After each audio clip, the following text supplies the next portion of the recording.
Hey, what's up, guys? Gons here for the Face Like the Sun channel. Uh, just wanted to start off by asking you guys for some prayers.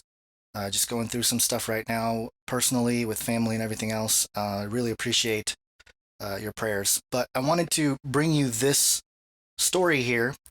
This was published by PC Gamer. Pope Simulator promises a realistic depiction of life as the Supreme Pontiff. And I'll go ahead and play this in the background. I turn the sound off. But you basically play the Pope. And it says here, did you ever say to yourself when you were young, when I grow up, I want to be the Pope? No? Well, here's your big chance anyway. Sort of. Pope Simulator, a new addition to the Menagerie of Weird ultra-niche sims on PC that promises to immerse players in a realistic depiction of life as the Pontiff. The game begins on Conclave Day when the College of Cardinals elects a new pope. That's you. You'll begin your reign by choosing a coat of arms, which will apparently impact the course of your papacy. And from there, you'll set out to influence the course of the world through the application of soft power, organizing pilgrimages, advocating for world peace, moderating conflicts, and otherwise strategically wielding the influence of the Vatican. Quote, the Pope has no military or economic power behind him, but he has other means of influencing the world, which was evident in the 1980s, for example, when the communist system in Poland collapsed, end quote. Ultimate Games CEO Matwez Zawadzki said, quote, our idea assumes the possibility to use, among others, the so-called soft power and consequently influence the fate of the world and interfere in international politics. All this, of course, in accordance with the vision adopted by the player. So I guess you can probably play an evil pope if you really wanted to. It turns out the pope works a lot like an old-school magic user. He has specific skills that can be developed over the course of a game, and is powered through a sort of mana pool faith that's recovered through prayer. You'll be able to share the strength of your faith with crowds or use it to bless in-game units, but you'll need to be careful with how you throw it around. Quote, every decision to interfere in the fate of the world comes at a price, the Steam listing says. Quote, with further actions, you'll strengthen the faith of others, but you weaken yourself. Interesting. All of these, I'm going to close this little thing here. If all of this strikes you as oddly familiar, it may be because of another niche PC game, I Am Jesus Christ, a first-person game announced in late 2019 in which you are, as the title states, Jesus Christ, wandering the world, preaching, performing miracles, kicking Satan's butt, I will say butt, and eventually getting crucified for your trouble. It's okay, though. It's really just the ecclesiastical version of taking away all your guns halfway through an FPS, and that similarly isn't a coincidence. According to the Ultimate Game website, I Am Jesus Christ publisher Playway SA has been a significant investor in the company since 2016. Despite that, at the first glance of the silliness of the whole thing, I think Pope Simulator could actually be a really interesting game if it's done right. An accessible strategy game about the application of influence without the threat of direct military or economic power to back it up could be a really engaging experience, especially if it incorporates some of the darker aspects of the Catholic Church's history or the challenges it faces going forward on matters like birth control, same-sex marriage, and declining church attendance.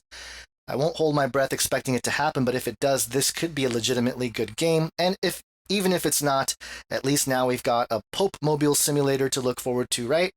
You know it's going to happen. Work on Pope Simulator is still, quote, at a very early stage, so no release date has been set. And, yeah, I didn't know about this I Am Jesus Christ game either. I'm going to go ahead and play this in the background, and I'll let the video play here. The trailer for I Am Jesus Christ, which claims to be a highly realistic simulation game, is a lot to take in. It's a first-person sim where you'll be able to go around performing miracles like summoning fish, healing the sick, and fighting Satan with your magic hands. What's up with your magic hands? Why is magic being assigned to all this stuff? Did they not read the Bible about sorcery and how it's not allowed? I know some people in the New Age will say, oh, what Jesus did was sorcery. And in fact, that's partly why he was crucified, was because of the miracles he performed, and claiming to be God, basically got him crucified because, only God can heal and stuff like that, unless you're using magic or some kind of sorcery. So, kind of interesting. It's important to note that this fight with Satan is, according to the list of key features, also realistic. Oh yeah, looks realistic here, guys. Yeah, this is a okay. I didn't know Satan looks like that. I mean, I guess maybe he does. Um, but usually he's depicted as well, I guess he's depicted as a devil, but I was just thinking more of like the angel of light kind of thing, at least from where we've studied stuff here. The footage looks like something a TV studio would create for another misguided episode of video games, and while apparently there's an open world, it bears more of a resemblance to a VR game where you just stand in place and wave your hands around as you're shuffled from one scene to the next. All right, so, okay, so now you guys know. I Am Jesus Christ, the game, along with the Pope Simulator, promises a realistic depiction of life as the Supreme Pontiff. Now, why in the world would they be creating games like this? Well, one, they know that Christians are going to buy these games. Catholics, maybe Christians for the Jesus Christ game. It's targeted to faith people, right? Faith community. So in that sense, get them playing games, collect all that data, but also learn how they would respond, right? But this also is very much in terms of more explicitly with the Pope Simulator, but I mean, even so with the I Am Jesus Christ game here, it's pretty much blasphemous. God is God, we are not.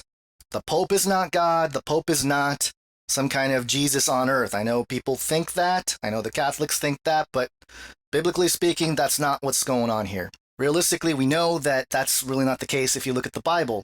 Now, the thing that really stuck out to me, the passage that I want to point to, and I'll wrap this video up, I'm going to keep it very short here, is the sense that individuals, kids and stuff, it might be good in one sense that, hey, maybe you might learn some like Bible story stuff, right? You might learn some of the biblical stories and some of the things Jesus did and so forth.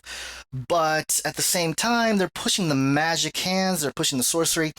I really think that this is akin to the man of sin, the Antichrist. 2 Thessalonians 2, verse 4. This is about the Antichrist. He will oppose and exalt himself above every so-called God or object of worship. He will seat himself in the temple of God, proclaiming himself to be God.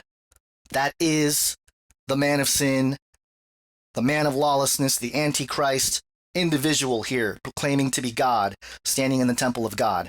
Now, of course, in the real world, we have the Pope saying that he is basically the representative vicar of Christ, whatever, on earth, but it's a whole nother level to actually just play Jesus Christ. I am Jesus in this game. Basically, in effect, anybody who plays this game is pretending to be God.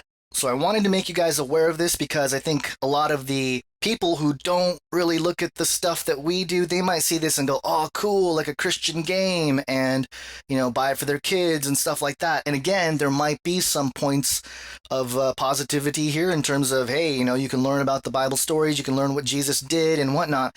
But to suggest that you play Jesus, that you are Jesus, that is definitely something that is bordering, if not outright, of the Antichrist spirit. Now, the other thing that's really interesting here is the Sacred Heart as part of his, or the, you know, the Jesus energy or whatever.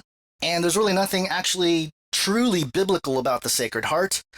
Says here in this article, tantalizing tattoo, because, you know, they're talking about the Sacred Heart because people get that tattoo.